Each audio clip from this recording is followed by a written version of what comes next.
في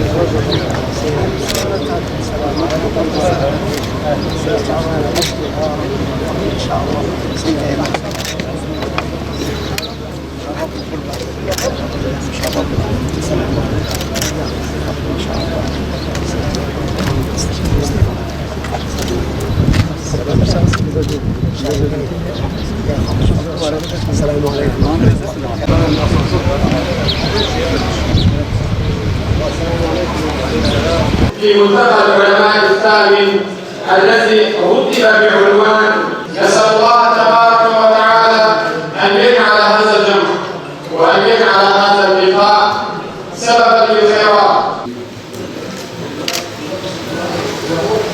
فعلا الآن نجد حملة شرسة جدا داخل أوروبا ضد الإسلام في مقدساته.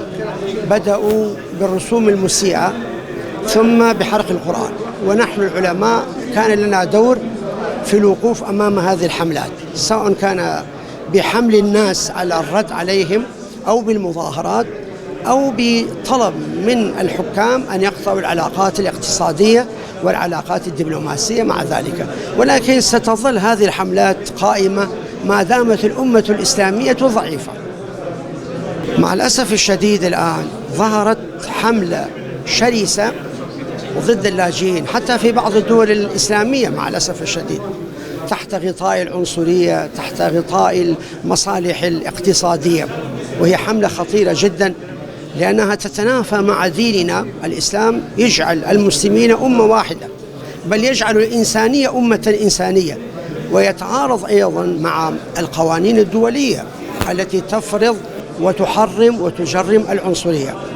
فلذلك أنا يعني حقيقة أطالب الدول الأوروبية أو الدول الغربية وغير الإسلامية بترك هذه الصراعات وبترك هذه الحملة العنصرية، لأنها ستؤدي إلى مزيد من الإرهاب، لا تساعد على السلام وإنما تزيد الفعل ورد الفعل.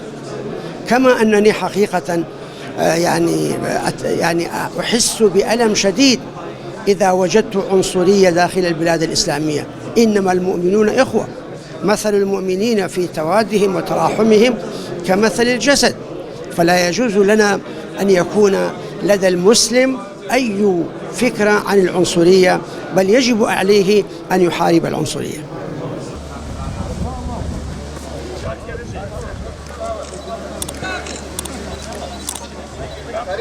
Gracias.